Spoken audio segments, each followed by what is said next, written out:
Welcome everyone to another episode of the Terrain Studio. I'm your host, Sean Morris. Today on the Terrain Studio, what we're going to do is we're going to be working with making some common wargaming substrates. And for that, what I mean is we're going to take these four sort of block samples. These are going to be our sort of sample substrates to work from. And we're going to be doing four just run-of-the-mill, common, quick, I'll say easy, that's a relative term, in terms of getting a surface ready for either basing material for figs or a wargaming surface to play whatever wargame it is that you choose to play. So the four types that we're going to do is we're going to do a really simple mud substrate or let's say earth substrate, and for that we're going to use Vallejo earth paste, something that you've probably used or seen me use in the studio quite often. So we're going to do that. It's just going to be more or less a direct application of this and just sort of working with the material without any added steps or complications. The second surface that we're going to do is we're going to do a standard desert or let's say sandy surface. For that, what we're going to use is unsifted sand. This stuff is purchased, but you can definitely find either play stand at a local hardware store, or perhaps you have some sand near your home. You can just simply go and get that. The main difference is this will be clean, so it probably won't have any sticks or bugs or debris in it. However, a little bit of sifting, a little bit of sorting, you can probably get your sand looking, just as nice as this, and probably have none of that extra debris in it. The third surface that we're going to do is probably the most requested and potentially the most stepwise one. It's going to require a bit of mixing. Is going to be a snow surface. We're going to do a very simplistic snow texture. What I'm going to do, though, in a separate tutorial this month for patrons, I'm going to do a more comprehensive sort of advanced technique for snow. So incorporating some plants and incorporating some ice effects, those things. So this tutorial will just be the simple lay the groundwork down for snow, and then subsequently we'll get into the more advanced one in another video. And then last but not least, what we're going to do is we're going to do a real simple flocking technique. And for this, what we're going to do is we're going to use three colors, because I typically like to do a 3-color mix on all my flocking. So what we'll do is we'll go in with a sort of a highlight, or a low light rather, ground surface texture. This is called Earth Blend. Then we're going to go in with just a standard fine green. This is all fine, by the way. What we're going to do here is just use that medium green to kind of set that tone, and then I'm going to show you how to highlight if need be. Keep in mind when I do that step, you can simply start and end with this one. You don't have to do the low and the highlight, but I'm going to show that just to make sure that if you guys want to kind of mess around with your flocking, give it a little bit of variety and variation, you can understand that. So what we'll do is we'll do these in sequence, and then what we'll do in the description is I'll break up the timestamp so you guys can go and find the particular substrate that you're interested in making or modeling. If you're interested in all four, of course, watch the whole video start to finish. So stay tuned, guys. We'll get cracking right away. Okay, so let's start with the sand or the dirt substrate. First step is obviously going to be preparing our surfaces. Now, although we're going to be switching between materials used, the first step in each of these techniques will be the same. However, the color choice and obviously some of the preparation techniques will vary. But I wanted to go over each of them in turn just to make sure that it's comprehensive start to finish for the given substrate that you've chosen to try. So first thing that we're going to do is we're going to select a color for our surface. Now, I will say this. If you're in a rush or you don't want to use extra materials or you're looking for an even quicker way to getting a surface, you do not have to paint the pink foam. I do it for two reasons. One, I find that everything that adheres better when it has a painted surface on there than it does to just a straight smooth foam. Secondly, if you happen to either go light with materials or miss a spot in one of the upcoming steps, the forgiveness factor of the undertone is a lot better than the forgiveness factor of the pink, the glaring pink showing through. So what I often find is that I can use my paint surface to be sort of a safety net or a catch-all if I happen to sort of, particularly around the corners or transitions where materials sometimes naturally thin. So I always like to prepare my surface with a color. For this, I am going to prepare a color that's somewhat close. So here we go. The color I'm using here is a Vallejo Air, and it's actually called Sand Yellow. So I'm just going to do a little strip of stuff on here. And then what I'm going to do is, it's fairly thin, of course, you guys can see that. I don't need to do a ton of this. I'm just going to move it around here real quick. And what I'll do is I'll just speed this up. I will do two quick layers, just so you guys know. So I'll just fast forward.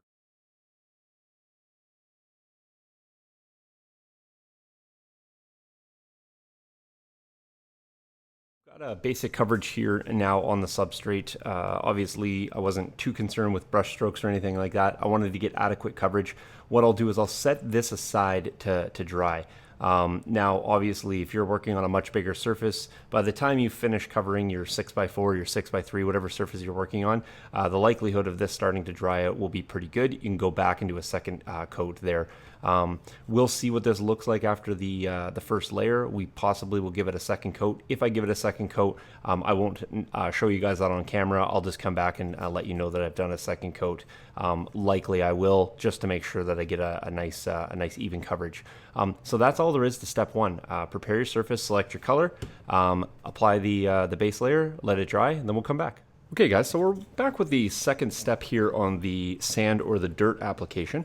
As you can see, the base here has been given a second coat. It's dried. It's not 100% opaque. There's still some light and dark spots here, but certainly what we don't have is any pink sort of shining through bright. So the next step is quite easy, and this will be a redundant step in most of the processes as well. We're going to apply a nice generous thick layer of PVA. My chosen PVA is Weld Bond.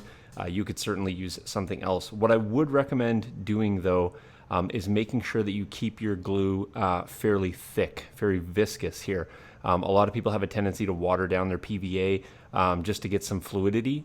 You don't really want that in this first step because we want to make sure that we get a really nice bulky coverage, and we're okay to get a little bit of undulation in that as well. So it doesn't have to be a glass smooth application, and certainly because we haven't sifted this sand, we're going to have some larger pieces, and we're going to want to make sure that they have lots of contact surface.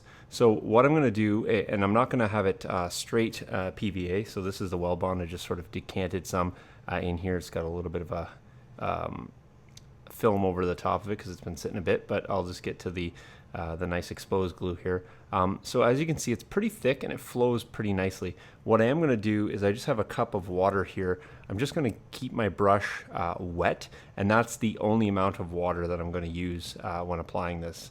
So again, don't use a great brush for this because you're going to be filling the glue. It's going to spread around. It's going to get in the fennel, and it'll be kind of not a really great brush for anything other than sort of terrain applications.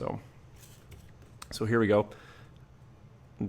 This one I'll probably just show you guys in real time, and then all the subsequent ones I'll just speed up. So,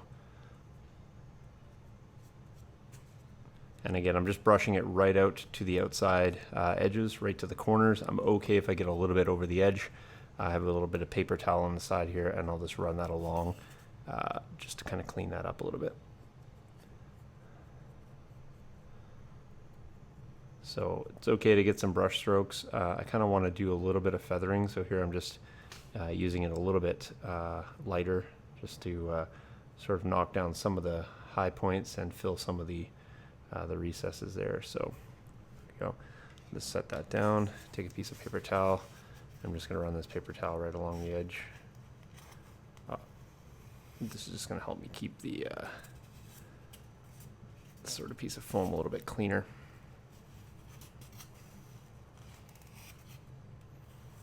There we go. And you don't want to leave this too long, although it's not going to dry up on you really rapidly. But the Weld Bond of this particular glue here kind of gets a film fairly quickly. So what we want to make sure that we do is we get the sand down in a nice uniform manner, and we don't want to have it pool up too heavy or dry too quickly. So when I'm going to do this, I'm just going to use a tapping method. Obviously, I'm doing this on a surface that I can clean off. So you want to probably do the same. You can recapture some of this sand as well.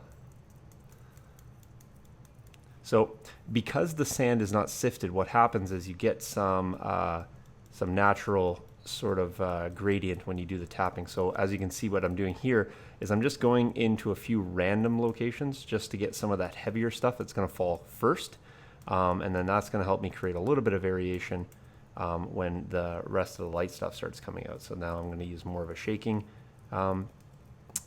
sort of application technique, and then this allows some of the lighter stuff to come out.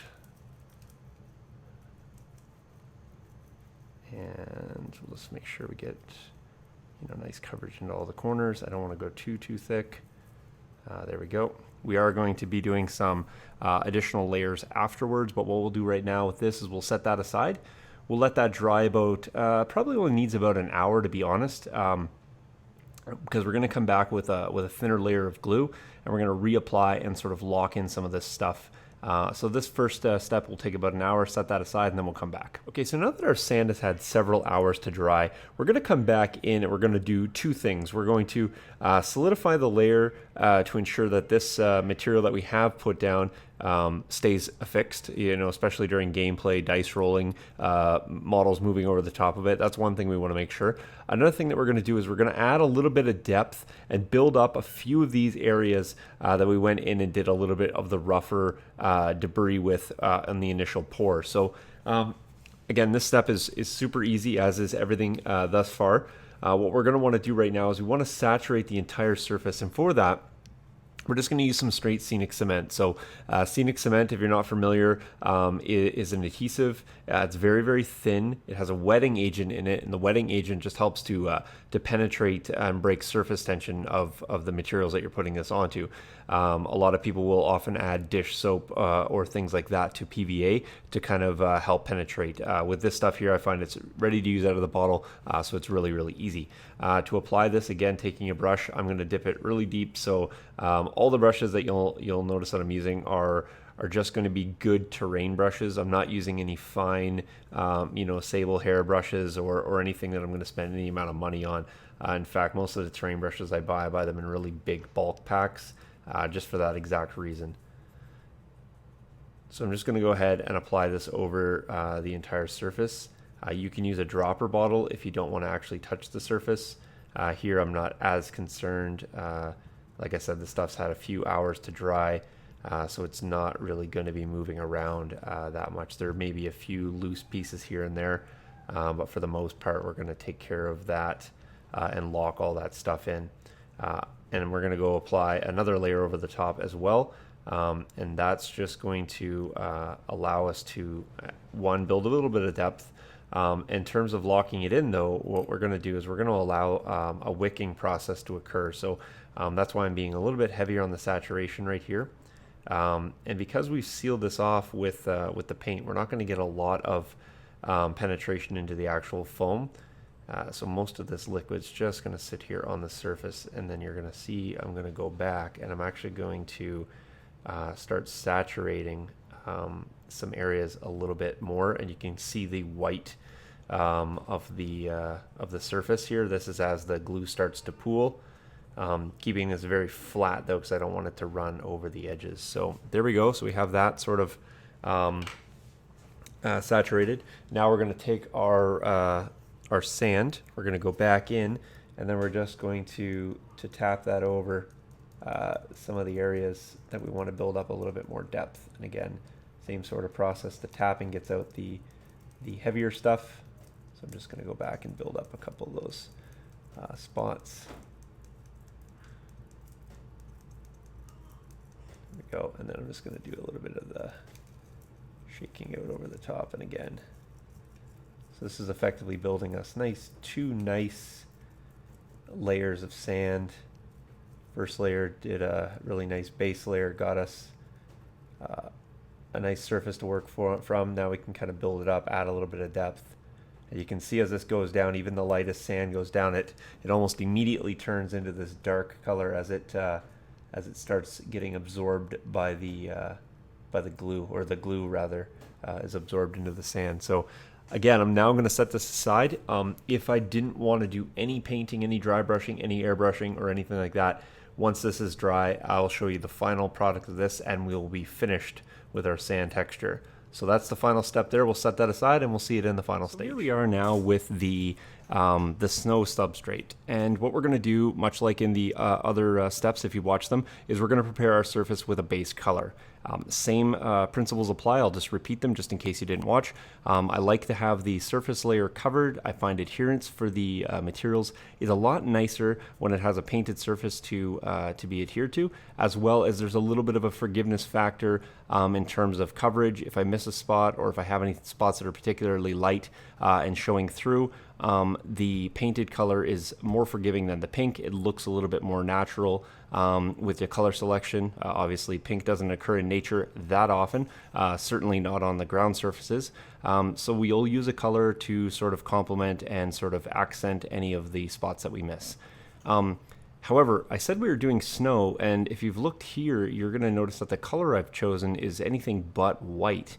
In fact, my preference for snow surfaces is I actually like to prepare it with a very deep or subtle tones of gray. And the reason I like doing that is I find that what happens with the snow is as you pile up the snow, the thicker the concentration of your snow mixture, the more white it is. It's got a thicker density, therefore it's less translucent. However, I like where the snow thins if I can have a little bit of the gray showing through. I always envision snow sort of on a rocky surface and not necessarily covering green. Covering plant or organic materials will be covered in the more advanced techniques. So what I'm looking at here is more of a rocky sort of tundra surface, very little vegetation. And as a result, I'm not going to have a lot of browns or green undertones. So I like to go with a gray, and I just find that it gives a nice subtle variation to an otherwise stark surface, that being the snow. So let's just go ahead and prepare this. Much like I prepared the other surfaces, I'm just going to put a little bit of paint down here. We'll brush out this first layer, we'll set it aside, we'll let it dry, we'll come back, we'll give it a second layer, and then we'll move on with the next steps. So again, I'll just put this in fast forward so you guys can see the coverage and how quick and easy it is.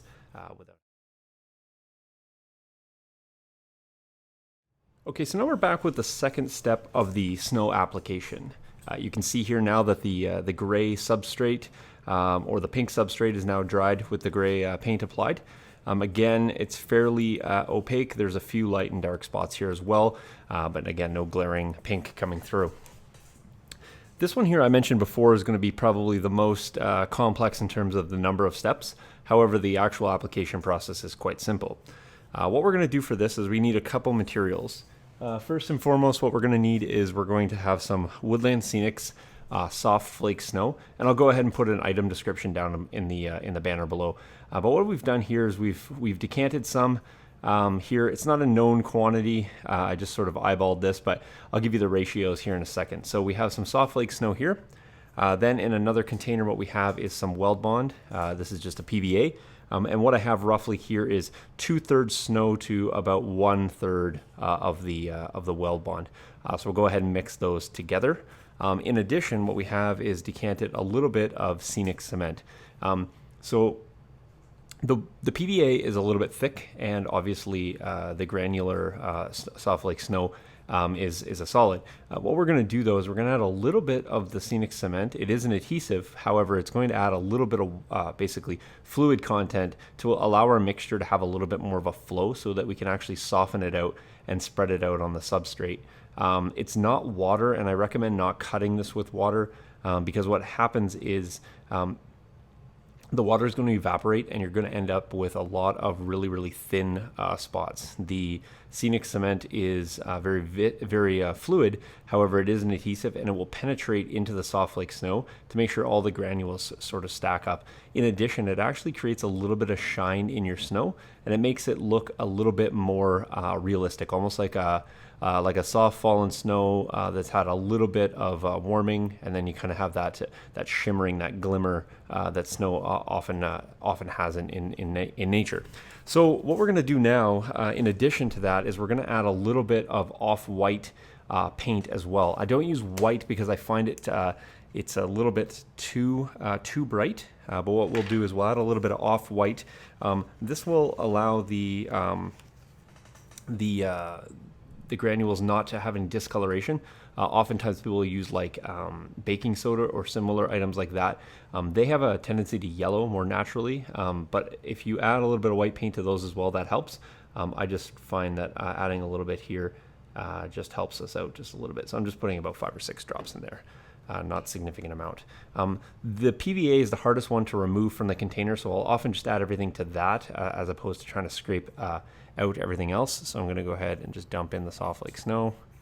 And we'll probably have way more than we need here, but that's fine. The quantities are fairly small. So we'll go ahead and start mixing that around. I'm going to use a popsicle stick as opposed to the paintbrush here. And it's going to kind of make what I refer to kind of as a slurry.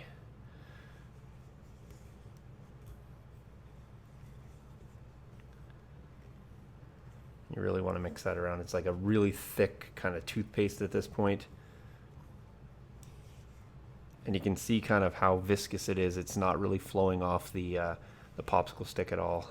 And that would make for quite a difficult mixture to spread.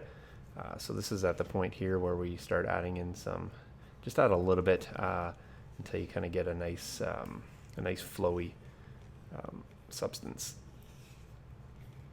And again, you're going to make kind of a little bit of a mess. I probably could have used a larger cup, but I wanted to kind of keep it in focus for you guys. But the stuff cleans up quite nicely, so you can really see how much more fluid that is now. It's starting to flow off the popsicle stick. I think it's pretty good. I don't think I want to add any more. I don't think I need to add any. If you end up, because you have to play with these ratios. These are recipes that you'll kind of have to perfect on your own. But if you find that your material gets a little bit too thin, just add a little bit more soft like snow. Obviously, if it gets a little bit too thick, you can go in with the scenic cement. I wouldn't recommend messing around too much with the ratio of weld bond, just because it's going to be sticky anyway, and you don't really need to add any more adhesive in there. All right, so I think I have it nicely stirred. I'm just going to clean up this a little bit here, so I can put my hands in the way, and then we'll go ahead and flow it out over top of this. So just going to start with that little bit. Now, if you want to spread it with a paintbrush, you can certainly do that. If you want to spread it out with something a little bit more spatula-like, popsicle sticks end up working quite nicely, and it kind of takes some of the brush strokes or the appearance of sort of high ridges out of the way. And again, I sort of sweep it and then just pull it down, and then you get kind of some nice organic flow to it. I'm gonna go ahead and put some more down. And you can see kind of how nicely this is flowing. At the same time, though, it's not like flowing right off of my surface. It's got enough adherence. It's got enough viscosity that it's gonna hold some of the shapes that you put into it. At least stay in the places that you want it to. So I'm just gonna flow this out to the edges here, and I can work my way back.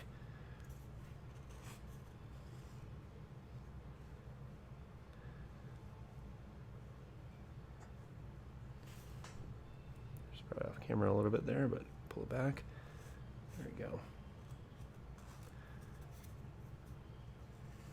And if you guys are able to see, hopefully you can, on camera, there will be a little bit of that light, dark coming through. That gray undertone really gives you the illusion that there's a surface underneath there, and it doesn't give you that appearance of green or brown. It just gives you that dark shadow, which kind of indicates that there was something underneath there. However, at this point, when you have this much snow accumulation, you didn't have a lot of life probably happening underneath there, so you don't want to have any of those really vibrant nature colors coming through. But certainly shadows are a nice spot. And then when it's really opaque here, you can see that white. But again, it's more of an off-white tone, much more natural to snow, given that snow typically has a lot of dirt elements present in it. So it gives you a really nice look. So we're going to go ahead and set that aside. Probably need to give that a few hours. This one's going to take a little longer to dry. There won't be as much work to do after In fact, we probably will be almost done at this stage here, at least to get a primary surface coverage. You're going to really like how this ends up looking. Again, it's a little bit more in the prep work, but a really simple application.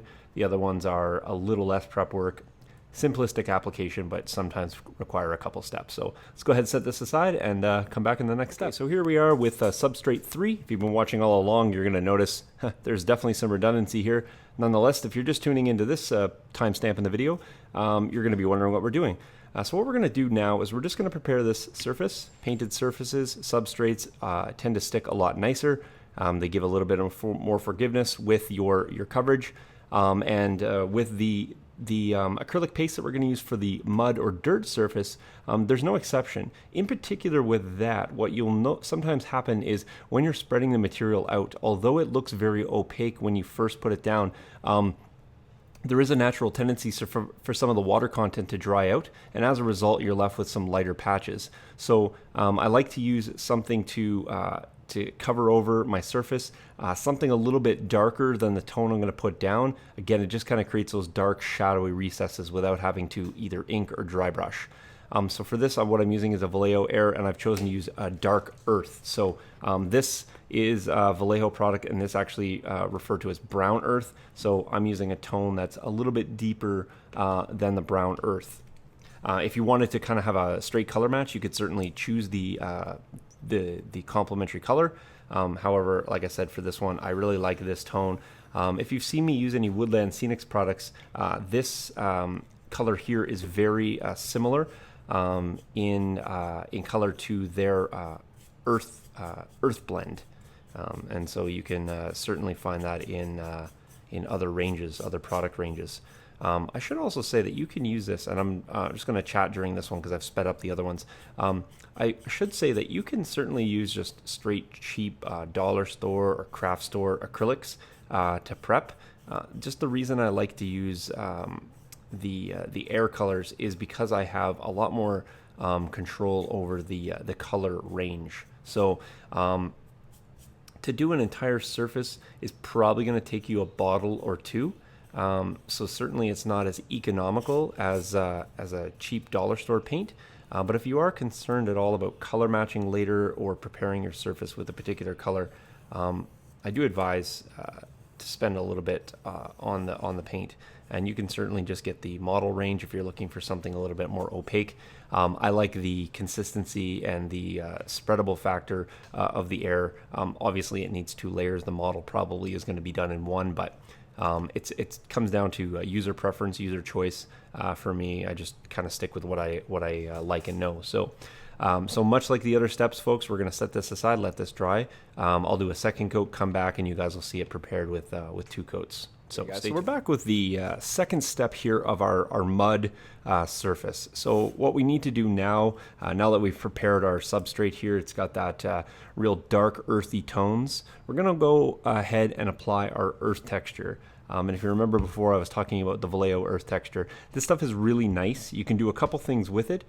Straight out of the bottle, certainly you can apply it, and that's the method I'm going to show you here. However, I'll give you a couple other suggestions with some things that you may want to do. The texture itself is a little bit grainy, but not very much grit. So oftentimes what I'll do is I'll add a ballast to it, whether it's a fine, medium, or coarse ballast. That just allows me to have a little bit more substrate that's got a little bit more of a rough texture. Some of the things you have to be careful of is the more grit and the more ballast that you add to this, the least or the less amount of adhesion you'll get to your surface. So oftentimes what happens is that the paste itself starts sticking to the ballast, but the ballast itself may not adhere as nicely to the surface. So you just want to be cognizant of that. Some of the things that you can do is you can certainly add some adhesive.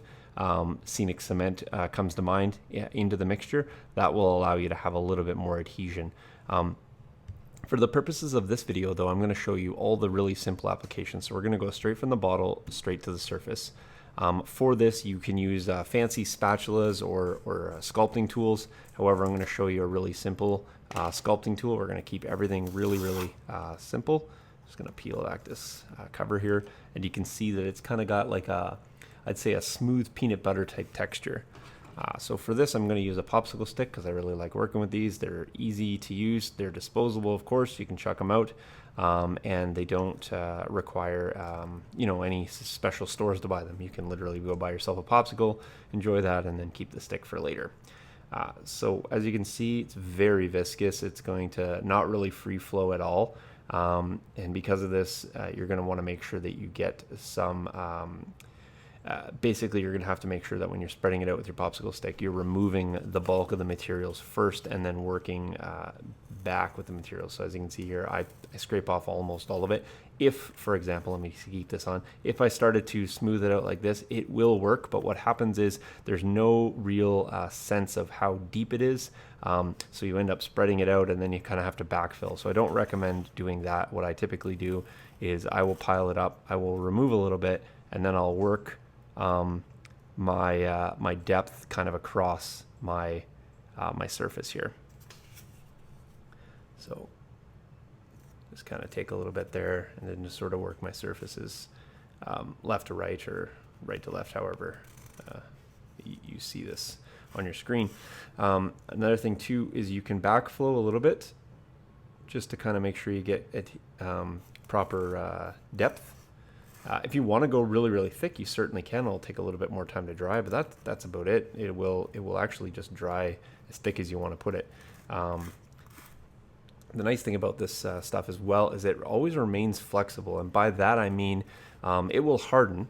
You're not going to have to worry about it like delaminating or coming off onto miniatures or dice that you roll on it. However, if you run it across a seam and you need to cut that seam later, or you have it on an uneven surface and that surface were to flex or get any sort of tension, this material is not going to snap or chip. It always remains a little bit fluid, so it will flex as often as it can, and then it will start to just pull apart in places, but it doesn't crack. It doesn't have a tendency to like break or shatter, as I mentioned. So there you go. I'm just getting the bulk of this off my popsicle stick, and then I'm just gonna start sort of flowing it over. Now we're gonna have to come back in sort of a halfway drying step because I want to show you how to texture this, because just as is, probably on camera you can see that there's a lot of harsh sort of transition lines, just where the popsicle stick has caught an edge, or the material has sort of just bulked up on the popsicle stick as I move it through, because it starts to dry fairly quickly, and this gets a film over it as well, so it could be surface dry but actually quite fluid underneath, so you want to be cognizant of that. It doesn't take a long time to dry, however, which is kind of good, I guess, because you can texture it up, like I said, in a little bit. But just keep in mind that when it's surface dry, especially if it has any amount of depth, the underside will be quite wet. So you'll want to make sure that you don't press or have anything like, say for example, you're trying to put some weight or something on this to hold it in place or to press down. Just keep in mind that it's very impressionable and will take those impressions for some time, even after the surface is dry, which makes it kind of good for things like tank tracks or footprints. If you want to put any depressions, or even at this point, if you wanted to add like larger rocks or structures, you can go ahead and actually push it into the acrylic medium here. And for the most part, that should actually be enough. This should have enough adhesive to actually solidify and hold those things in place. You may want to subsequently come back and add a little bit of extra PVA or something like that to just really solidify those things in there, especially if they're tall or larger in size. But small rocks or things like that can certainly be pressed in at this point, will adhere nicely, and in fact they'll look a little bit more natural because they'll sort of sink below the surface a little bit. So we're going to set this aside. We're going to come back in a little bit, probably leave it about 20 minutes or so. And then we're going to come back and I'm going to show you how you can texture this up without using any actual ballast or additional material. So I'll just show you a real quick surface technique to get this looking, a little less flat. So stay tuned. Okay, so we're interrupting this drying phase here of the dirt or mud surface. And what we're going to do now is we're going to add a little bit of texture. So it's had a few minutes to dry, probably about 20 minutes or so. And what I'm going to do is I'm going to take some closed cell foam here. This is something from a miniature package. So if you have any of those laying around or something similar, if you don't have this, a kitchen sponge will work.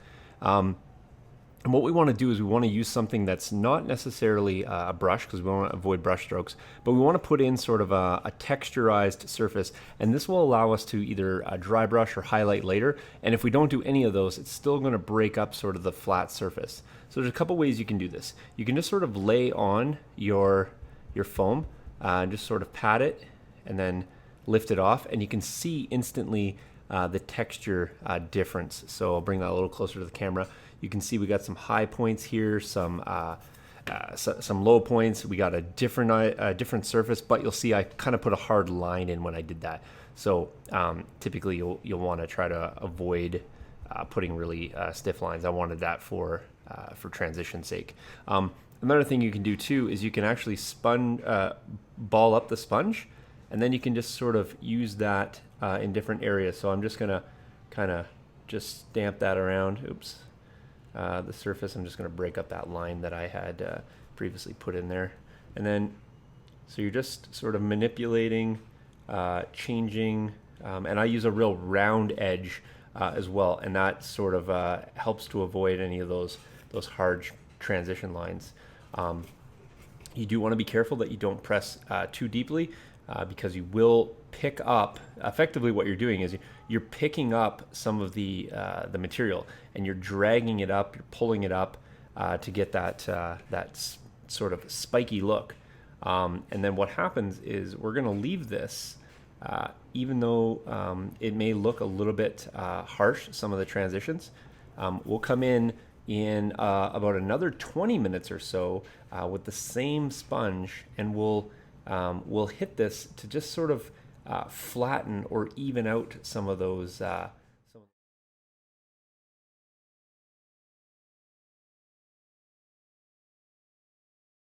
There we go. So we're just going to set this aside now for about another 20 minutes or so. We'll come back in one more final time with the sponge, and that will actually finish this off. There won't be a lot more to do to this unless you're painting. So what I may do, just in terms of adding a little bit of depth and contrast to this, I may do just a wash over this, just so you guys can see exactly what I've created, because it's a little bit muted here, given the fact that there's no contrasting color. But we'll do that in the subsequent steps, so stay tuned. Okay, so we're back for just a final preparation of the surface level here. What we've done now is just let it dry another 20 minutes, so it's had about 45 minutes here total dry time. When you put in the surface the first time, what you're going to notice is, because it's so fresh and still sticky, it's going to stick to your sponge quite a bit. So we pulled up a lot of the material just to kind of give it that sort of peaks and valleys and the spikes. Now what we want to do is we want to sort of temper that look a little bit. So we're going to take another piece of foam. This is another clean piece. I'm going to round out the edges again, not to make those hard lines. And I'm just going to go in now, and I really just want to sort of just temper down some of those more high points. And again, just subtly, just tamping that ever so slightly. Anywhere where it's a little bit thick, it may still want to pull up a little bit, so you'll just have to sort of manipulate that a little bit to keep it a little bit more on the flat side. And again, this doesn't need to be an excessive amount of work. You're really just looking to knock down any of those really high points. These are all going to be great surfaces to pool some inks and pick up, in particular, some dry brushing in the final stages. So there we go. Again, just really subtle. Obviously, this is not a long step for me because of given the size, but if you're doing a full board or a larger piece of terrain, obviously each of these steps will take a little bit longer and require a bit more time. But I wanted to show everything in just really quick and easy, translatable sort of techniques. So now what I can do, and I guess there's one more right there. I can just go ahead and let this fully cure. If I plan to do any inks on this, I can probably let it go for a few more hours before I'm going to do anything to it. If I want to make it a playable surface, I'm probably going to want to leave it a full 12 to 24 hours just to make sure that fully solidifies. Because I'm going to add inks, I don't really care if I resaturate it. At that point, I don't necessarily want to fully let it cure and then hydrate it. I can do that sort of just to speed up the process. I can certainly do that in a few hours. I don't want to do it right now because if I need to pull or remove any of the excess ink, if I had to do that with a sponge or anything, I'd be pulling away some of the material. So I do want to leave this a few hours. Basically, the best way to tell when the surface looks dry, meaning there's no standing water, no standing liquid or fluid of any type, then you're free and clear to go ahead and apply the inks. Right now, you can clearly see that it's quite shiny. There's definitely some moisture still sitting on the surface, so it's not ready yet. So I'm just going to go ahead, set this aside. I'll come back. I'll do an inking for you guys in the final step for this, and then we'll see it one more time when it's fully cured. So stay tuned. All right, so now that we've had the surface of the dirt dry, almost, I should say, it's got a little bit of moisture left in it, mostly subsurface. What we're going to do now is we're just going to saturate the top with a quick wash. This is going to do two things. One, on the video, it's going to really highlight the recesses and let you guys kind of see what sort of formations we got in this mud. But two, it's actually going to add a little bit of depth. So oftentimes I will not highlight or dry brush my surfaces. I just find that they tend to look a little bit artificial, particularly when you transpose that over a really large surface, just because it's really hard to hide all the brush strokes over such a big surface. So I typically will use washes as opposed and use those kind of to highlight and low light. So I'll do that here just to show you my preferred technique. Certainly if you like to dry brush or if that's going to add to your overall look, you can certainly do that. However, I won't do it on this video, but what I will suggest is potentially what you could do is you can end up using pigments as your highlight. So pigments will be really, really easy to apply. You can sort of brush them over. They'll pool and sort of highlight as well, just very similar to what an ink will do. However, what I find with the pigments is that because you can move them around and you can kind of keep manipulating them until you lock them in, it's really easy to hide any brush strokes or any sort of large deposits that happen to kind of pool in various places. So the pigments are really nice. This particular one here is called Natural Sienna. It works really well with a dirt surface, so dirt or mud, whatever you're going for. So this would be more dirt than mud, but it certainly could have that look if you wanted to darken the color at all. So for this, it's going to be pretty easy. We're going to go ahead and we're going to start saturating the surface. Again, I'm going to move this around, so I'm just going to apply it more in a stippling technique as opposed to brush strokes, because again, I don't want to take out any of that surface definition that we worked kind of hard to achieve. So hopefully on camera, you guys are going to start to see this sort of take shape and form. And it's really kind of a satisfying type process because you're really able to kind of see that character that you put in. And you can certainly darken or soften by increasing the volume of ink. You could also do subsequent layers if you wanted to kind of pool or build up any amount of color in one particular area. So you can see in this midsection here, this is where we put a few bigger recesses, a few bigger pools, and so you're going to see the ink will naturally just form with a little higher concentration in those areas. So I'm just going to go ahead and leave that in. I'm not going to try to spread that out, just so you guys can see on camera some of those formations that we have. And certainly over as you transpose this over a really large surface, a full gaming table, you'll have lots of opportunity to kind of create that variety, those cool focal points in an otherwise sort of simplistic process, right? So the surface is not really going to see much attention or garner much attention, but certainly you can make it look interesting nonetheless. So there you go. That should hopefully look a little bit different on camera now. Let's bring that up. Hopefully it's not too shadow for you guys. But as you can see, it's nice and uniform. Definitely would take a dry brush if you wanted, but like I said, pigment brush over the top would do just the same. So we won't do it for the purpose of this. We will let this dry. We'll come back, and when we come back, we're actually going to get to see all of the substrates. So here we are back with our last but certainly not least substrate. This will be the fourth one in our video, and what we're doing for this one, this is going to be the standardized flocking substrate. Now, if you've watched any of the previous ones, you guys know at this point I like to paint the surface for adherence purposes, also as that safety net, that color choice.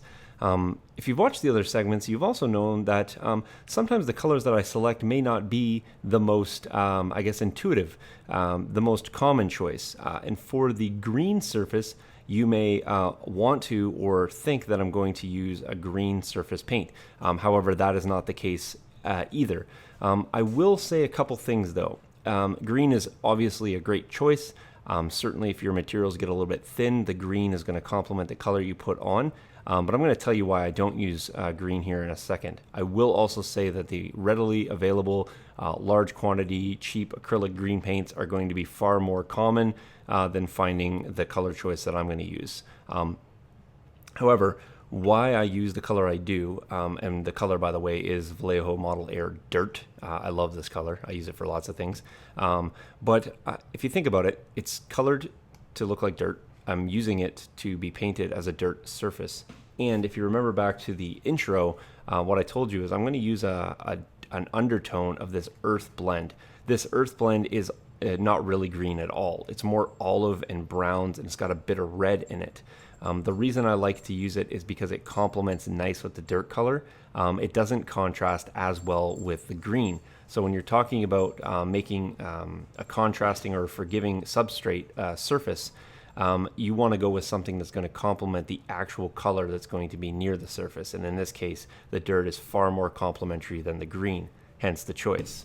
So like the other parts, I'm going to put the dirt down. I'm going to speed up the video. We're going to come back part 2 with 2 layers of dirt down, and then we'll get going with the flocking application. Okay guys, so we're back with the last of our surfaces, and that is the flocking. So what we're going to do, just to recap, is we're going to use 3 flockings to kind of create sort of a quick modulation flock surface, probably the most common gaming surface that you'll probably encounter, likely a technique that you'll want to use, but however, this technique can be applicable to bases or even small modular terrain pieces if you're trying to spice up the look of those. So for this one, what we want to do is we need to first prepare our surface with a little bit of glue. Again, I'm going to use the Weld Bond. It's my preferred sort of glue. However, you can use something similar. And what I want to do is I want to provide a nice flat surface with this. So unlike the sand, I want to make sure that I'm getting a nice even coverage without much sort of high and low points. I don't want to have a lot of ridges. I definitely don't want to have any brush strokes come out here because you'll actually see that in the flocking. Unlike the sand typically, because of the depth and the bulkiness of the material, tends to hide a lot of that. So with this one here, I want to make sure that I get a nice smooth application. Again, with the application of the Weld Bond, what I want to do is I want to make sure that I am getting the flow of the Weld Bond over the surface without having it be super viscous. So for example, if I were to put it on and I had this, all of these high points right here would have flocking, and then all these low points would have flocking. However, I would get basically an emulated top that will look just like this. However, this would look very unnatural. I would have too many ridges and sort of pockets that would probably not likely to have occurred in a grass type surface. So for that, I need to make sure that I get this stuff flowing out.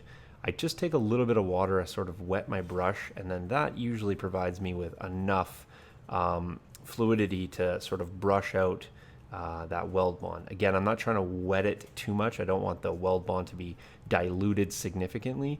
I just want it to be free flowing to the point where I can brush out most of that glue bulkiness. So again, you can see I'm just kind of feathering it out to the edges here. if you have too much glue, you don't want to be afraid to take it off either. So typically to do that, what I'll do is I'll just brush down. I'm just going to grab my paper towel here.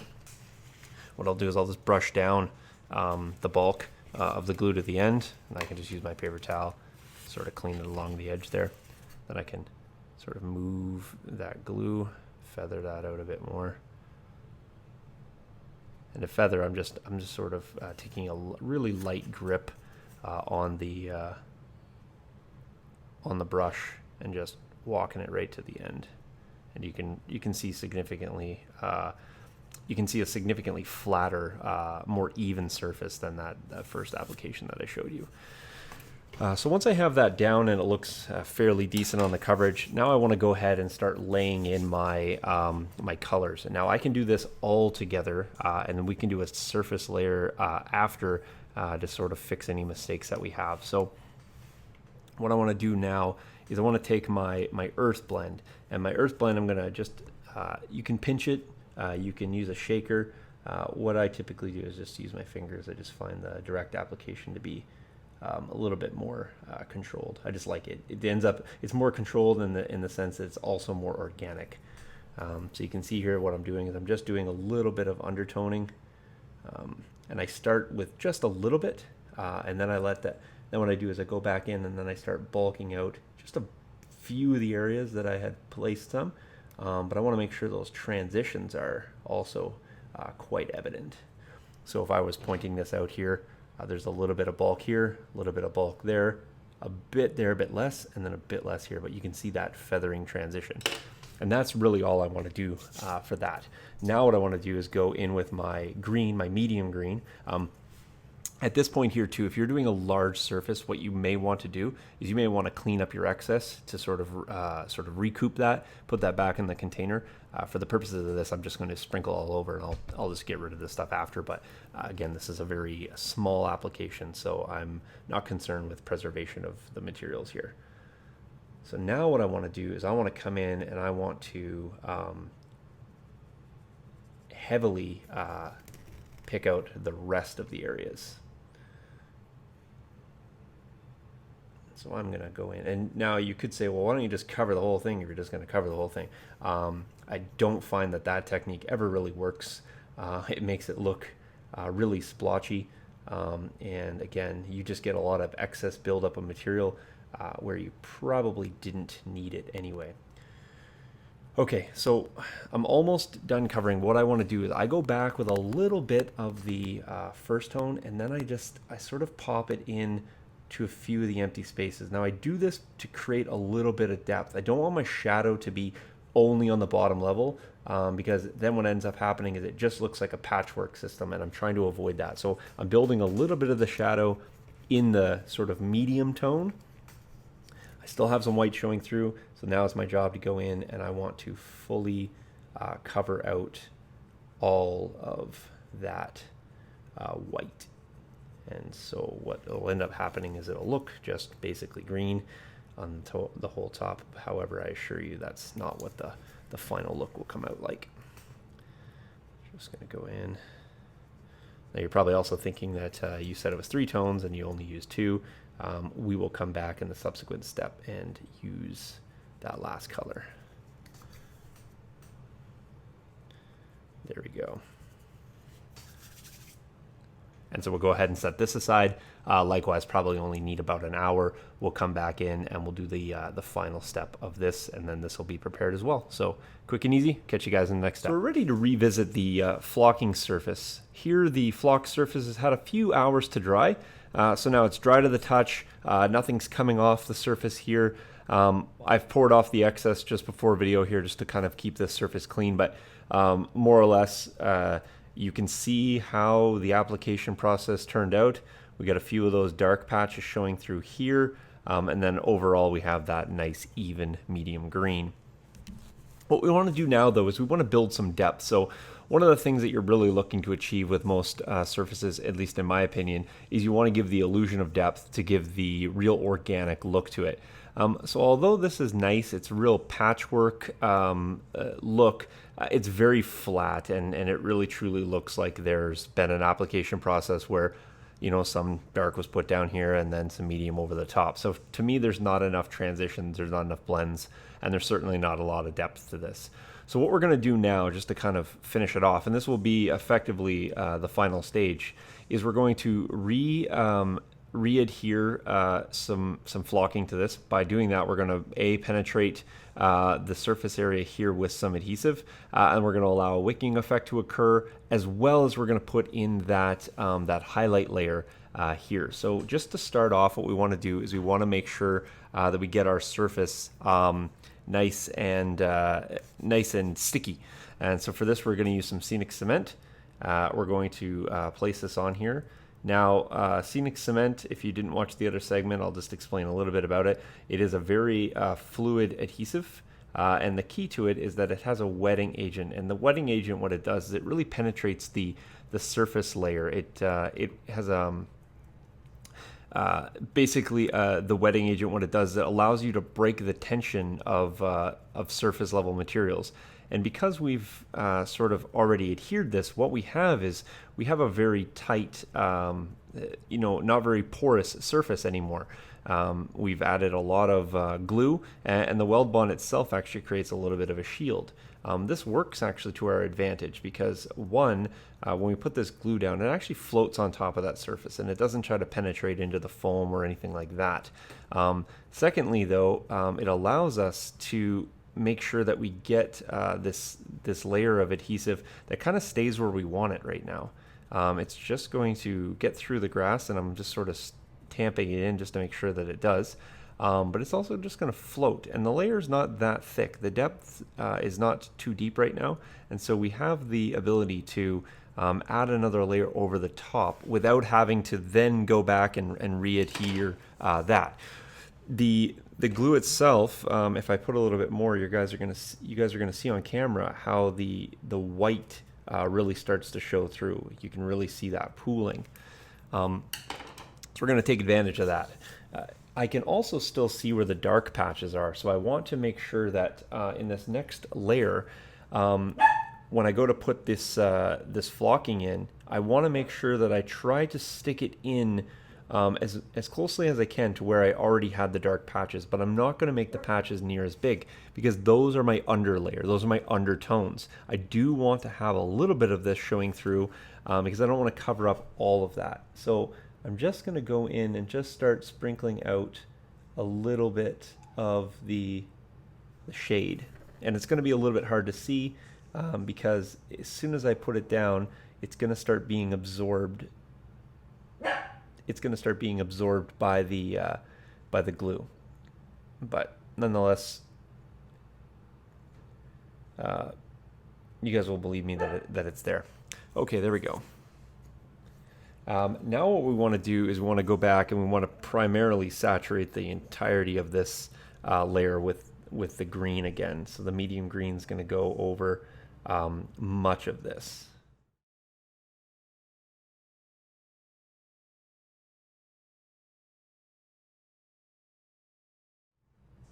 So now what I want to do while I have it in this step here is I want to add that little bit of highlight. So I'm going to go in with the light green now, and I'm just going to sprinkle it ever so slightly, just sort of highlighting some of that grass. And this is supposed to be, or gives you kind of the illusion of kind of like a sun spotting. It adds a little bit of a highlight there to your surface, and it's also going to give you the illusion of having a little bit more depth. So I'm going to go through, and just as I got that glue, I just want to tap this out. And what this does, it just allows that layer that we just put down, especially the lightest layer, just to make a little bit of contact with that adhesive that we put down. So I'm basically just finger tapping ever so slightly. I'm trying not to take out all of the depth that we put in. I want to have a little bit of layering. I'm not trying to mash it down all into a single layer, of course, because we're trying to build depth here. And I'm actually just going to do tapping off right now. And there we go. We're going to set that aside. We're going to come back and see when that's fully dried.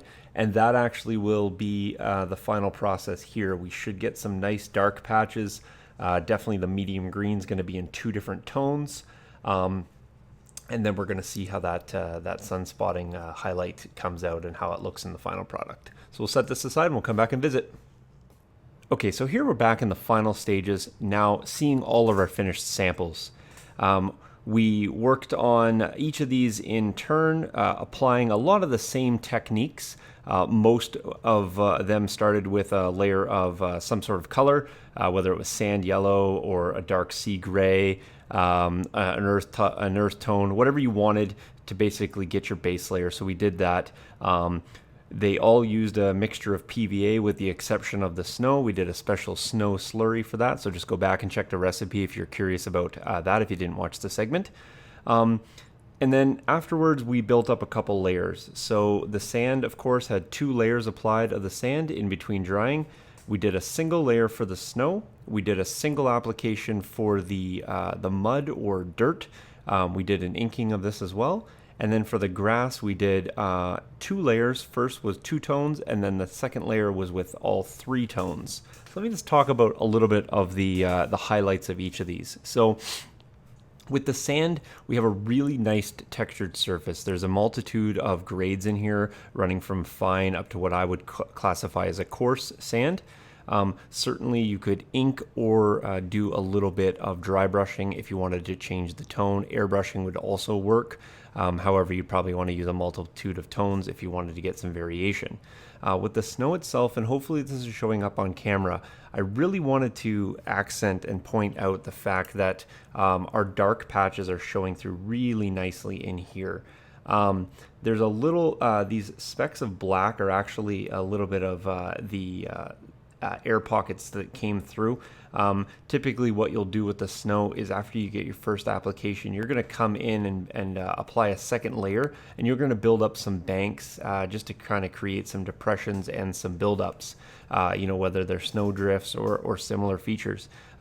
Also, if you're working on a rocky surface or if you have any exposed rocks, this is a really nice way of accenting them, putting this bit of light snow here in the shadow of the stone just to indicate that, it kind of shelters a little bit of the blowing snow. So that will all be covered in the upcoming advanced tutorial on snow, as well as how to incorporate some organics in there, build up on grass tufts, as well as how to put ice on rocks to make it look like it's had some water deposits that have subsequently frozen. So, but this is certainly going to be something that can get you started. This is a nice material here to use for models, and you'll notice, hopefully you guys can hear that, it is now actually rock hard. I'm going to pick this one up just to try to get the light to give it a little bit of shine, and hopefully you guys can see that real wet, sparkly look to the snow. It's really kind of neat how the light picks up on this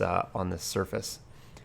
Here with the dirt surface, you can start to see now that we have some of that dark material showing through. This is where the ink is subsequently dried and pocketed. Through here we got this really rough texture. Again, this is something that would dry brush up or take pigment exceptionally well. You could use this as probably a start to almost any table if you wanted to give it a little bit of rigidity and added stability. I didn't talk about this earlier, but incorporating this flock technique here with this base layer does work very nicely, especially if you want to do any exposed ground or dirt substrate showing through where you can kind of feather out some of your dirt. So if you would like to just incorporate these 2 techniques together, they work tremendously well, something that I typically actually do. And then last but not least is the flocking over here. So I'm assuming now on camera you can start to pick up some of the highlights that are showing through, as well as some of the low lights. You can see here in the middle there's still that deep recess. Here in the corners I can start to see some of that red just creeping through that mid-green as it transitions into this light top layer here. So let's press these all together just so we can get them in side profile, and you guys can see here a range of base colors, ranging from a real rocky grit texture to a white snow, to a generic sort of dirt surface, right up to your green organic. So we get the whole gambit of natural elements here. Whether you apply the techniques in the exact application that I showed you, or add in some of your own flavor, I think the results will be very similar. Adding a little flavor, a little personal touch is always recommended when it comes to terrain making. Certainly if you have to vary any of the materials used. The nice thing about this one is likely found within your own environment, whether it's outside or in a store. This paste right here you can make from a multitude of things. It doesn't have to come pre-colored like the one that I used. The flocking certainly can be used from anything from one tone right up to several tones. Certainly I would highly recommend using at least two, and whether that's a low light medium color or a medium color and a highlight, that's completely up to you, but try to find something in the mid-range. It tends to make things look a lot more uniform in the end result. So there you have it, guys. 4 simple basing techniques. Hopefully this will get you started if you have been reluctant to start, or maybe give you some inspiration for some tabletop surfaces that you can do in the comfort of your own terrain studio. So thanks for watching, guys. I'll catch you guys next time. Cheers.